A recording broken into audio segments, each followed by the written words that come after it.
Nechť vám Bůh dává všechno dobré. Aby se zavedl pořádek, proto není žádná cesta příliš daleká. Je to vaše štěstí, že jste tu našli cestu, dobrou, boží cestu.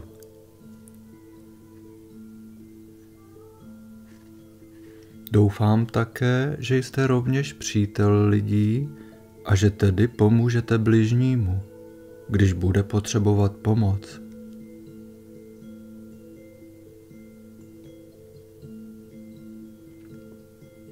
Není bezpodmínečně nutné, abych mluvil ke svému kruhu přátel, ale v mnoha případech se prokázalo, že i přátelé jsou schopni moje učení předávat dále tak, že dokonce také tím byly zaznamenány velké úspěchy.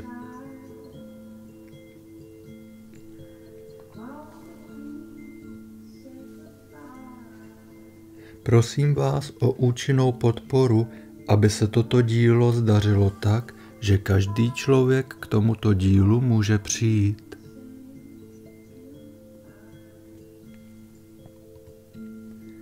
To dílo nemůže být ode mě odděleno, žiji jenom pro moje dílo. Jsem zde na zemi jenom proto, abych vybudoval to, k čemu jsem určen.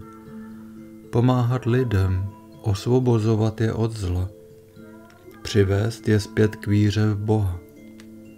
Kdo mě v tom nemůže nebo nechce podporovat, ten by měl ode mě odejít, s tím nemohu mít nic společného.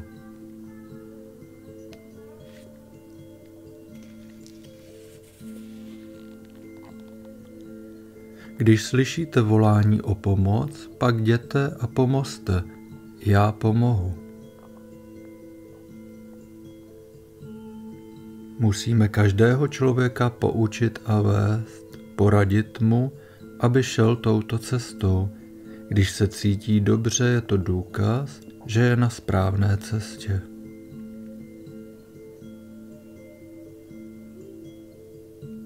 Člověk se ve zlu necítí dobře. Neměli bychom přispívat k tomu zahánět od sebe zlo? Neměli bychom dělat všechno proto, abychom teď konečně jednou přišli k tomu, že se jednou provždy zřekneme všeho zla tím, že do sebe přijmeme boží síly a zlo od nás vypudíme?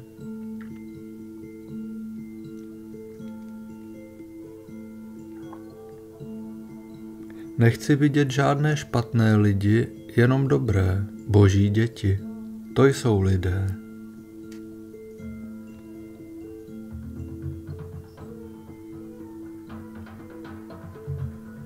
Víme, kdo jsme a co jsme, milí přátelé.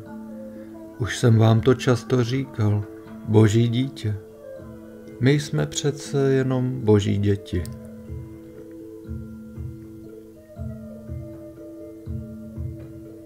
A když řekneme, jsme boží děti, tak i my jsme.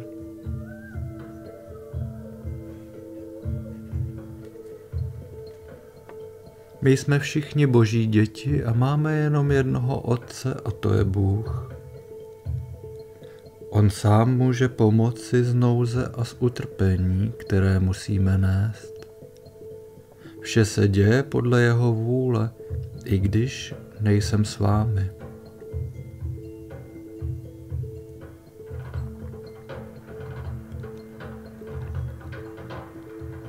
Nikdy prosím neříkejte, že jsem vás uzdravil. Ne, víra v Boha, spojení k Pánu Bohu. To je ta léčivá vlna, kterou jste přijali, která prochází přes a skrze mé tělo.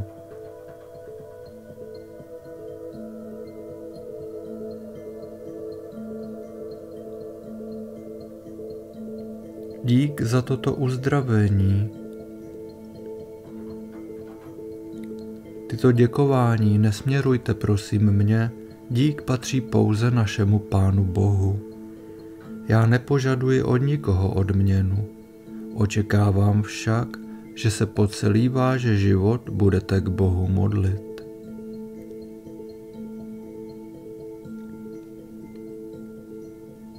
Neděkujte nikdy mně, děkujte za to Bohu. Já děkuji Bohu stále za to, co smím dělat, že mu smím sloužit, že vás skutečně vedu na cestu, to znamená, že vás přivádím blíže k Bohu.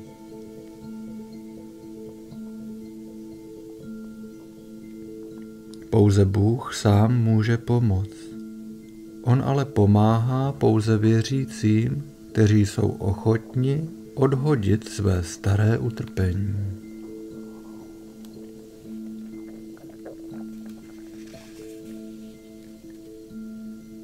Vím, že dnes jsou velice domýšliví lidé, kteří se velmi vynášejí. Kdo ještě dnes věří v Boha, je přece brak. Tedy ano, náboženství je třeba mít a ty hloupé je třeba nějak někam vést a těm se musí poskytnout víra, že existuje Bůh. I takoví lidé existují. Člověk už neví, co je to pravé. On, člověk, se stal stále více povrchnějším. Propadl, prakticky řečeno, všem velkým hříchům, aniž by věděl, aniž by to vůbec vnímal, aniž by ho trápilo svědomí. To znamená, že to víceméně již vůbec necítí.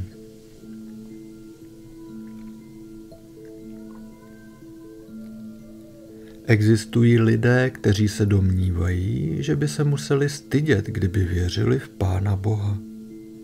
Věřte v Pána Boha a hlaste se k tomu. Je to první. Když někdo z vás chce říct, není žádný Pán Bůh, tak se proto nechám roztrhat na kusy. Já ze své víry neustoupím.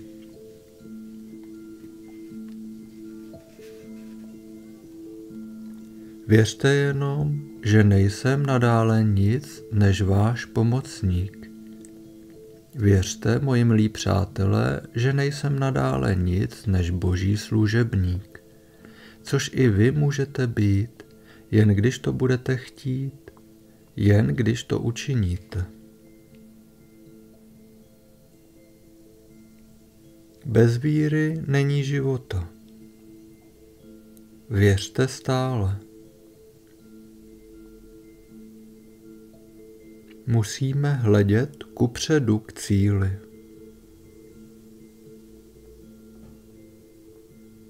Náš cíl je vysoko a cesta k němu daleká a náš pozemský čas omezený.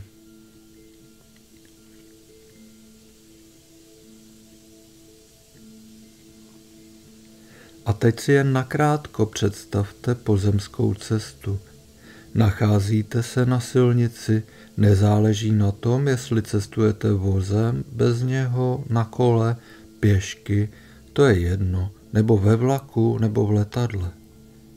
Když tento dopravní prostředek vyrazí nesprávným směrem, to znamená ne ve směru, který dosáhnete svého cíle, tak musíte přece zase zpátky, jinak toho cíle nedosáhnete.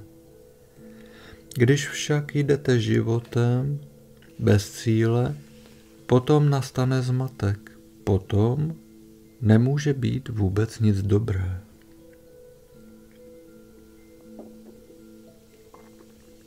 Ale nějaký cíl má určitě každý a prvním cílem byl u lidí hlavně pozemský cíl.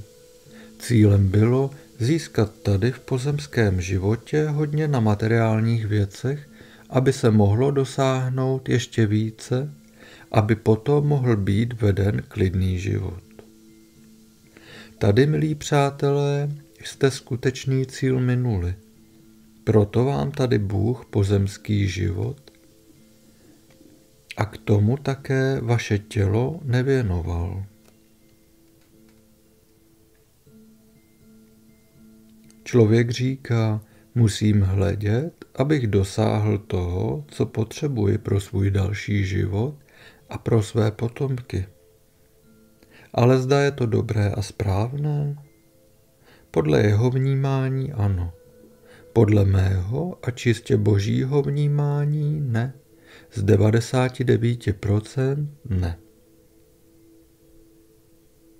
On měl jenom ten pocit.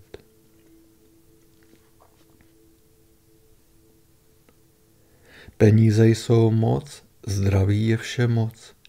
A to je to největší bohatství a tím rozumím být bohatý. Kdo dává přednost nějakému jinému bohatství, kdo tady věří, že mu to říká a dává víc, potom prosím, s tím ještě nemám nic společného. Ten se z toho musí nejdříve ponaučit. Co máte, když vlastníte mnoho pozemských statků? Potom se vám daří tak, jako mnoho takovým, kteří dnes patří k nejbohatším z bohatých. Dobro, to boží, si nemůžete koupit ani penězi, ani zlatem. Také ne brilianty nebo něčím jiným, co máte. Kdybyste celou zemi museli procestovat, to můžete, ale zdraví si nekoupíte.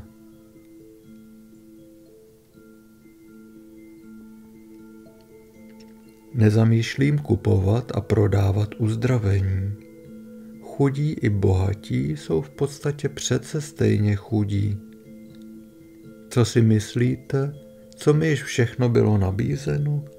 Auta, luxusní vozy, kolik bych chtěl, vily, rytířské statky, zámky, peníze, zlato. Všechno mi již bylo položeno k nohám.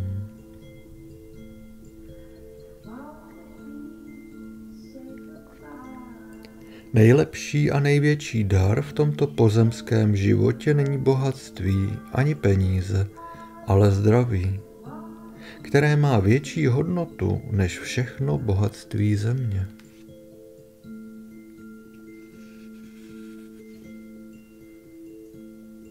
Mé přání směřuje k tomu pomoci všem lidem dosáhnout uzdravení. Neptám se na náboženství, neptám se na národnost. Ptám se na člověka. Musím projít celý svět, musím všude podat objasnění. Dříve jsem měl 1 nebo 2 svědky, dnes je to již malý nárůdek.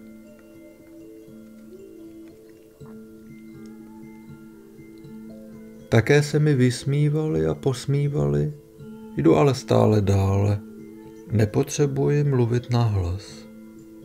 Zvuk jde ke každému trpícímu a každý přijímá to, po čem již tak dlouho toužil.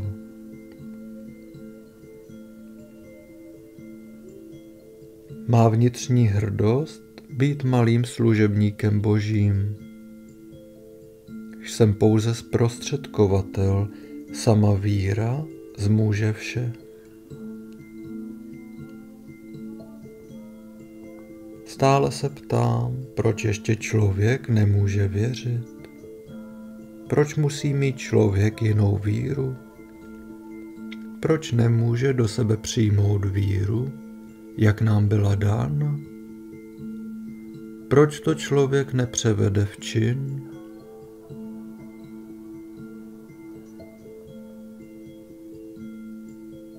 Člověk také nemůže a také nesmí přijmout myšlenku, když už dál nemůžu, tak půjdu zase zpátky.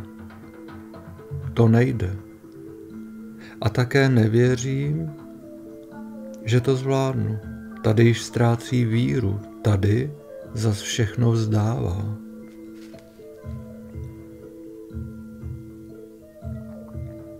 Ti, kteří jsou tady uzdraveni a znovu onemocní, zeslábli ve víře. Když je přepadne regulační bolest, potom zeslábnou a myslí jenom na své utrpení. Pouze ten, kdo následuje má slova, ten bude mít obnovený život.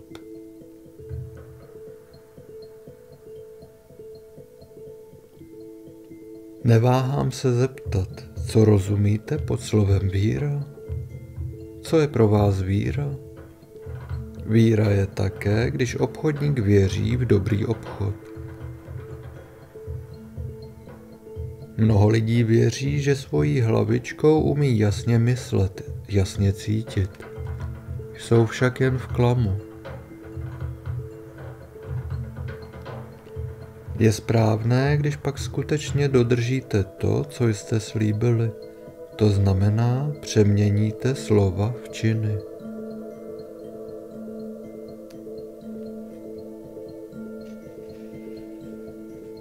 Když říkám já věřím, to jsou slova, ale činy hovoří o tom, že se to děje. Řekl jsem v Herfordu, že v budoucnu může být každý vlastním lékařem. To znamená, že bude Pánem Bohem řízen tak, že bude automaticky přijímat uzdravující vlnu, když se skloní před Pánem Bohem.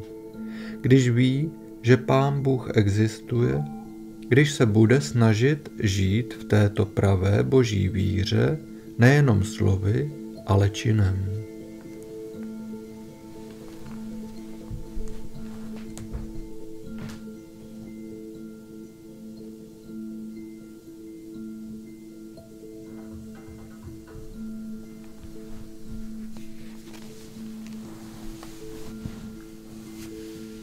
To vám chci dát na vědomí. Člověk, který se počítá k lidem, který má víru v Boha, v sobě a v ní žije, nebo je ochoten ji také do sebe přijmout, těmto lidem je pomoženo na všechny časy.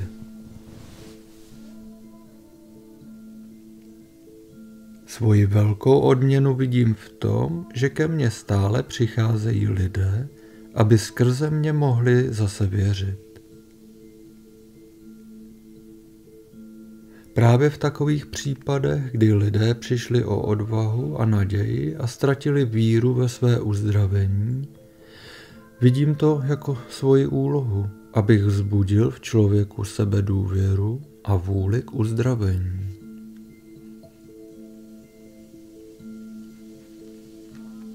Záměr se může úspěšně provést, když provádějící věří v úspěch. Sedlák by nevyséval sedbu, kdyby nevěřil tomu, že také vzejde.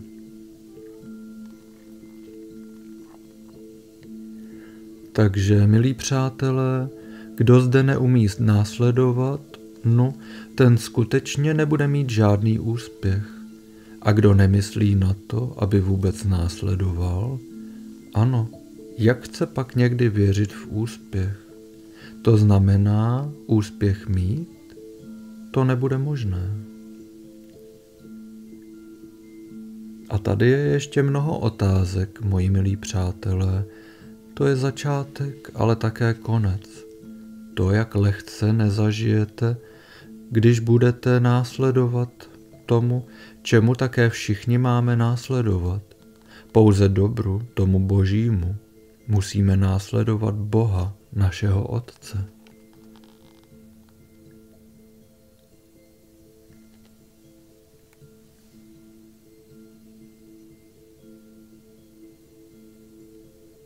Když toto naše tělo dáme plně a zcela do služby Bohu, Bůh nám to odplatí. Ale my potom můžeme od Boha, našeho Otce, ještě očekávat mnoho dobrého, neboť jsme hodni. Ano, protože jsme poslušní.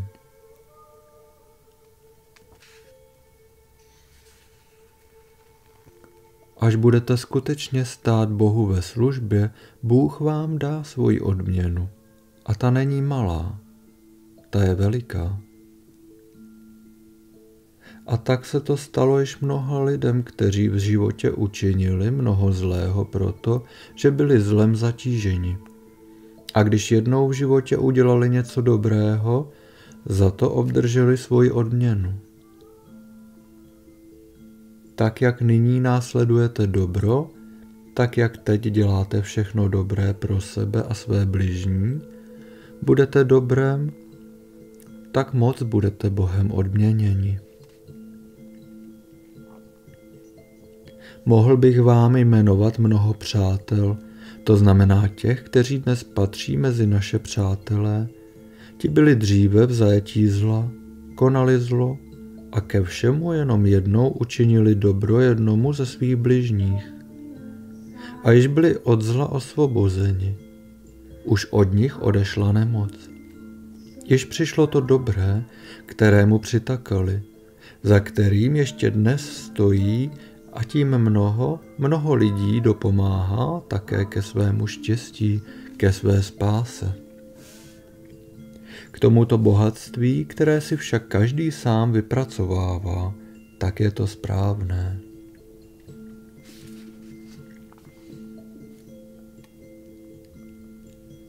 Vy si budete moci z čeřeného vybrat to, že je vaší vlastní povinností, dokonce dluhem, abyste pomohli vašemu bližnímu, pokud on už nedokáže věřit.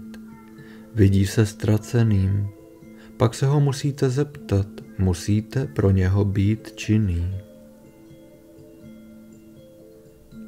Lidé nedokáží věřit, že jsou schopni přijmout do sebe, do svého těla tak mnoho síly, že když mají dobrou vůli, pomohou i svému bližnímu. Nyní, moji milí přátelé, přisvědčujte také vy dobru. Vždyť přece potřebujete dobro pro sebe samé, pro vaše tělo, také pro vaše bližní, i když vy dnes ještě vůbec nevěříte tomu, že vašemu bližnímu také pomoct můžete. Jdi ty nejdříve tou cestou, abys ho, tvého bližního, mohl poučit, abys ho mohl na cestu vést. Jak si to zažil sám? Já přece chci člověka přivést zpět na přirozenou cestu. Chci ho upozornit na to, aby se zase naučil dávat pozor na pochody ve svém těle, na vlivy ve svém okolí a využíval to ve svůj prospěch. Už od svého dětství jsem zjistil, že dobrá boží cesta byla téměř prázdná. Tu a tam jsem potkal dobrého člověka. To mě velmi zaráželo. Jste hledající, hledáte a to, co jste hledali, nemůžete na té cestě, kterou jste se pohybovali, najít. A tady jsem vám ukázal cestu, dal jsem vám tak mnoho sebou na cestu a poradil vám, abyste se sami o všem přesvědčili. Nevěřte Groeningovi, ale přesvědčte se. Mnozí říkají, to, co dělá Groening, může být jenom hypnóza. U masového uzdravení je to většinou hypnóza. Na druhé straně se říká, že by to byla sugestce. O ne, žádnému člověku nic nevsugerovávám. Také žádného člověka neohlupuj, neboť hypnózou se zhloupne. Je ale pravda, že člověk žije v jakémsi hypnotickém stavu. To jsem věděl již jako malé dítě. Satan uvedl člověka do takového stavu, aby už skutečně nenašel tuto pravou boží cestu.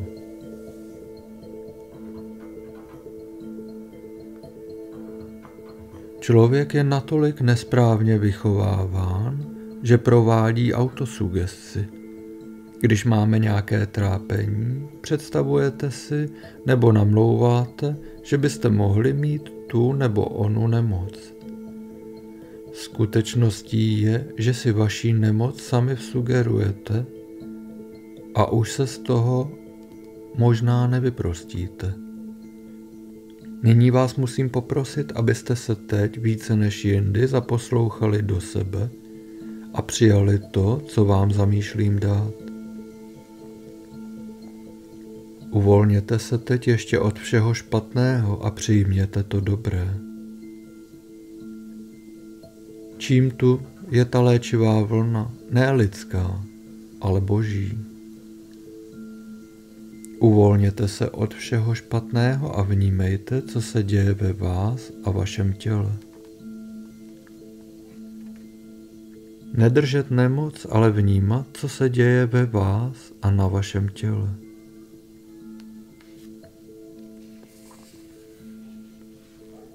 Nebýt myšlenkami nikde jinde. Naslouchejte do sebe a vnímejte, co se děje ve vás a ve vašem těle. Bolest hlavy? Dobře. Kdo dostane bolesti hlavy, řeknu. Prima, neboť tady se to musí oslovit, tím se musí teď projít, aby se mohlo působit na orgán a v těchto nemocných orgánech, respektive údech, musí k něčemu dojít. Dobrá slova mají za následek dobré, špatná slova špatné. Každá práce musí začít hlavou, tam musí být pořádek, potom je také tělo v pořádku.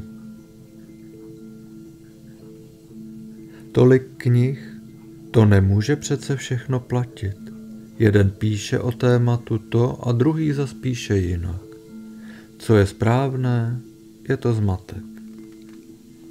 Správné je, když člověk jenom pozoruje své tělo. Na několik minut upustí od své nemoci. Také myšlenkově je klidný a soustředění a tiše čeká na přijetí léčivé vlny. Kdo má teď ještě bolesti? Jsou to ty stejné bolesti, které jste měli dříve? Vnímejte prosím správně, potom vám to vysvětlím.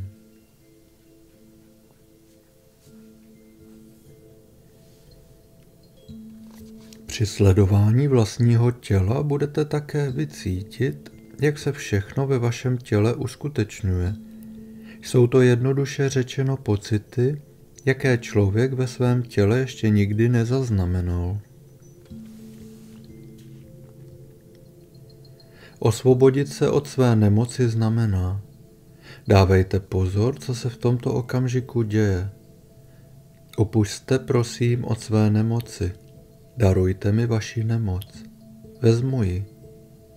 Zaposlouchejte se do sebe a potom máte všechno. Komický pocit, který dostanete, to je uzdravení. To znamená, že jste osloveni a uzdravení probíhá potom automaticky samo. Když se nemocný přijetím mého učení cítí zase zdravý, tak ho prosím, aby si to nechal potvrdit podrobným lékařským vyšetřením. Nechtěl bych opominout, dám vám ještě toto sebou na cestu. Pokud jste byli v lékařském ošetření až do konce, abyste se ještě následně nechali lékařsky vyšetřit. Moji přátelé vědí, že nedělám žádné přísliby uzdravení a že nikdy neodrazuji od lékařského ošetření. Dostávají se mi často k sluchu vyjádření nemocných o jejich lékařích, kteří se nevyslovují ve prospěch lékařů a přesto se snažím vzbudit v těchto lidech důvěru v lékaře.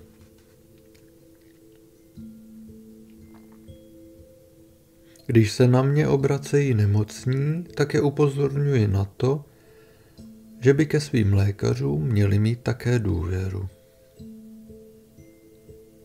Vážím si každého lékaře, který si zachoval svoji lidskost, který přistupuje k lidem jako člověk a před svým svědomím se snaží pomoci, právě když přitom musí sáhnout ke zcela jednoduchým a přirozeným prostředkům. Nikoho neodrazuji od toho, aby přizval lékaře na radu, naopak vždy radím vyhledat lékaře a důvěřovat mu. Když má nemocný důvěru ke svému lékaři, je pomoženo jak nemocnému, tak i lékaři. Jak lékař předepisuje lék, aby vás přivedl ke zdraví, doporučuji, abyste měli k vašemu lékaři důvěru a neztratili víru v opětné uzdravení. Neboť podle mých vědomostí je prvním předpokladem, aby nemocný měl k lékaři důvěru a věří v to, že mu lékař může pomoci. Důvěra k lékaři je již nejlepší lék. Nemocný, který vyhledá lékaře a nevěří tomu, že nalezne pomoc, se nemůže uzdravit.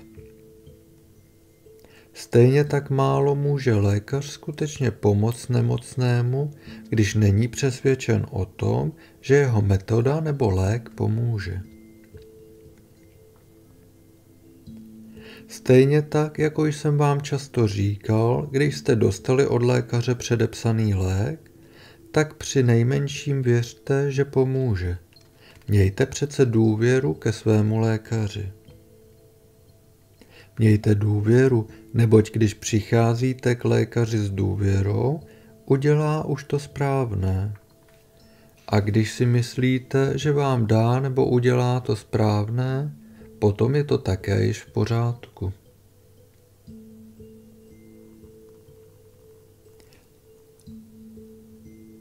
Nic nezakazuji a nic nepředepisuji. Každý člověk musí vědět, komu dá své tělo k dispozici. Já to nesmím a také to neučiním a také bych za to nemohl být zodpovědný. Je to vlastní rozhodnutí každého člověka, když řekne, nechám se operovat. Nemůže být od toho nikdy zrazován. Nebudu mluvit ani pro, ani proti tomu. To by bylo příliš mnoho a potom by přišli lidé a řekli, ano, Groening řekl to nebo to. Bolesti mohou vždycky zmizet. Tak to má být. To znamená, že vždycky přijde na to, jak člověk přijímá. Potom ale jednou přijdete do styku se špatným člověkem a vrátí se to znovu. Jste-li ve společnosti dobrých lidí, pak to zůstane pryč. Nenechte se strhnout satanskými lidmi. Působí ale Kazimírové a stává se, že lidé, kteří byli uzdraveni, propadli opět své staré nemoci. To není moje vina, to je vina těchto satanských lidí, kteří doléhají na takového uzdraveného a říkají, nevěřte přece tomu žvástu, to přece dlouho nevydrží. Zdraví je jako nějaký lehce rozbitný předmět, porcelán. Má tak nejistou ruku, nechá ho spadnout, rozbije se na střepy. A může i tady, když získal zdraví, být nepozorný nebo se setkat se špatnými ďábelskými lidmi a potom může své zdraví zase ztratit. Nelpět tolik na nemoci. Poznáte, když odděláte dlahu, všechno je pryč. Když ji jenom postavíte vedle, potom máte bolesti a slabost je tu znovu. Kdo je ochoten přijmout pomoc a uzdravení, ten ať se uvolní a nechá nemoc tady nebo ji postupně odhazuje. Nepovažoval jsem nikdy za možné, že je tak neuvěřitelně mnoho utrpení a nemoci mezi lidmi, snad zvláště mezi námi Němci. Proti čemu nemohou lékaři dosavadními metodami a léky jednoduše už nic víc podniknout. Někde jejich vědění a dovednost končí a na zcela určitém místě vidím svoji úlohu a povinnost. Vedu člověka zase zpět do božího pořádku a objasňuji mu, kdo je, kdo ho stvořil a ke komu všichni patříme. Je tisíce lidí, kteří mi v minulých letech potvrdili, že přijetím mého učení, posloucháním mých přednášek, kontaktem se mnou zaujali úplně jiný postoj k životu a přesunuli se ze stavu být nemocen do stavu být zdrav. Dnes se to již nedá popírat, protože mi došlo několik nespočetných tisíc zpráv o uzdravení, že lidé jsou osvobozeni od svého dlouholetého utrpení. Vstaň a jdi, je jisté, že lidstvo obdrží svoji pomoc. Zjišťuji stále, že se kolem mě shromažďují lidé.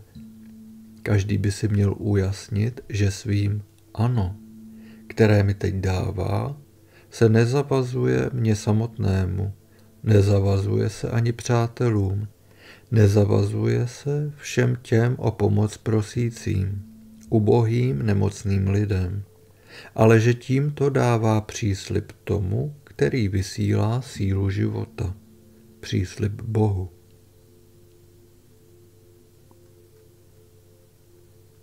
My se nechceme vnucovat, nejdříve musí člověk vědět, co chce. Komu není rady, tomu není ani pomoci. Nejlépe pomáhají příklady o uzdraveních. Co můžete dělat, je uvědomovat lidi a informovat je o tom, co jste u mě zažili.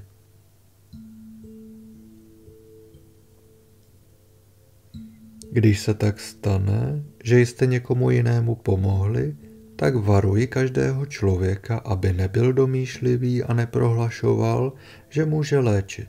Pozor, předtím důrazně varuji. Vedoucí musí být v úplném vnitřním klidu. Je-li tady vnitřní klid, podaří se všechno. Miluji klid, pořádek a mír. Při neklidu vzniká nepořádek a nepokoj.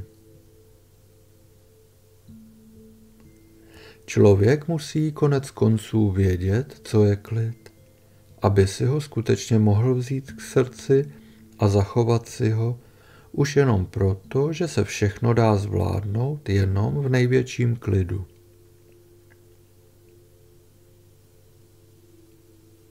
Že k tomu potřebuji klid a nesmím být stále omezován světovými vnějšími vlivy, že potřebuji skutečný ochranný val, abych nerušeně mohl nechat působit to, co mi bylo dáno. Na to nikdo nemyslel, nikdo z mých přátel, z těch, kteří chtějí být mými přáteli. Pochopitelně, když někdo vypráví hrůzostrašné historky, hovoří o věcech, které jsou skutečné báchorky, tak vás všechny ten dotyčný přivádí do nebezpečí. A předtím varuji, tady buďte opatrní. Každé slovo brát velmi přesně. Tak tady vidím ten nejdůležitější bod, správně vás poučit, abyste uměli také správně mluvit.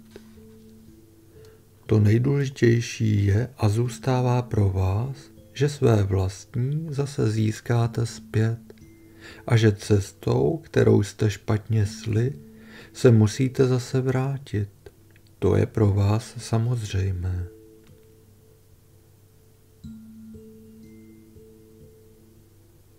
Ale člověk by si ze všeho prožitého nevzal poučení, kdyby mu Bůh rovnou všechno dal. Nemá žádné právo, ani to nejmenší právo, požadovat i to nejmenší. Může k tomu jenom sám dospět. Požadovat nemůžeme nic, vůbec nic. Tady máte přijímat a nic nepožadovat. Když si lidé myslí, že mají právo od Pána Boha požadovat, aby se jim zjevil A když si myslí, že já musím učinit, co ode mě požadují, potom se mýlí. Uhájím se vždycky. Jako vysílač nemohu nikdy lidem poskytnout právo, aby ode mě něco vyžadovali. Vysílám léčivou vlnu, kterou může přijmout také nemocný, aniž by věděl, že vysílám a co vysílám.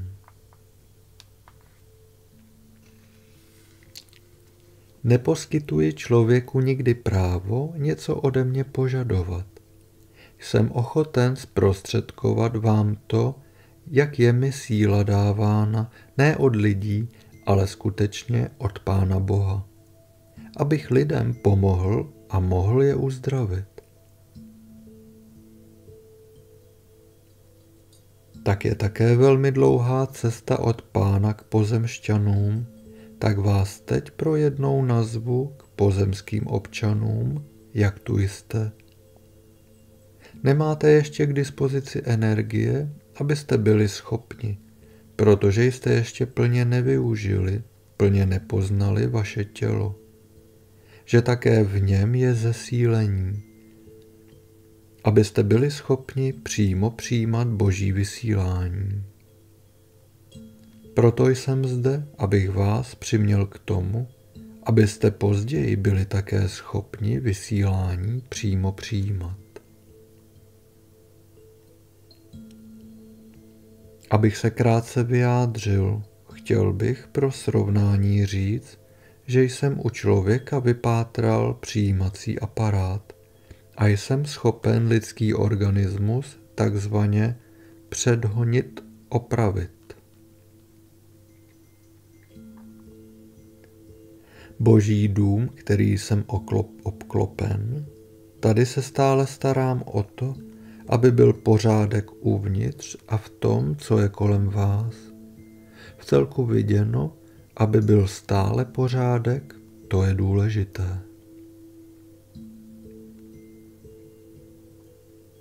Grénink je vysílač, ano. Přijímač neumí přijímat nic jiného, než co vysílá vysílač. A tak vám tady posílám léčivou vlnu. Přijměte ji a když dokonce projela tělem, pozorujte dále své tělo, co se bude dít.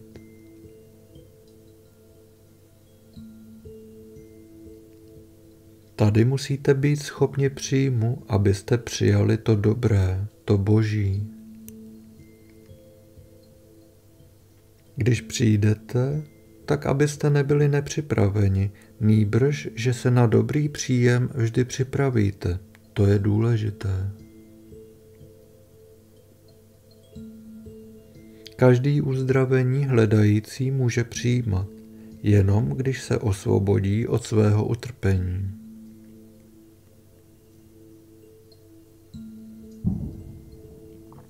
Není to moje vina, když nepřijmete, není to moje vina, když se uzdravíte.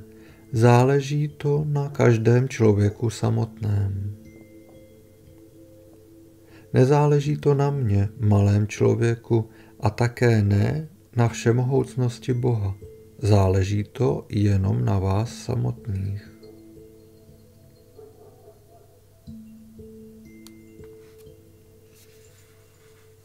Naslouchejte svému tělu, soustřeďte se na to, co se ve vašem těle děje.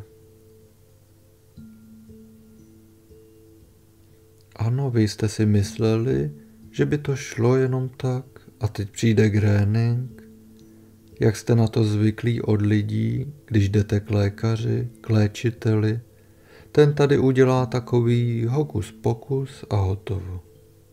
Ne, přátelé, tak to není. Nezáleží to na gréningovi, záleží to na vás samotných. Nedá se nic dělat. Nezáleží ani na Bohu. Záleží na vás, jak se mu otevřete.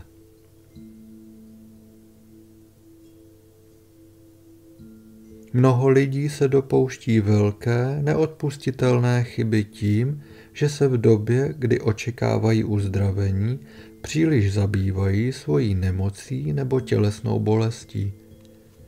Nemohou se od toho oprostit ani na minutu, aby, jak prosím, se zaposlouchali sami do sebe a přijímali moji léčivou vlnu. Nyní, přátelé, věřím, že jsme si dobře rozuměli a věřím, že nyní si vezmete k srdci dobro, neboť to chce být přijato. Pouze potom se uskuteční příjem, když se s konečnou platností zbavíte zla. Když jeden z těchto šťastných lidí u sebe zjistí tuto vnitřní proměnu, nenajde ve většině případů jiný výraz než uzdravení a mluví se o tom, že ho Gröning uzdravil.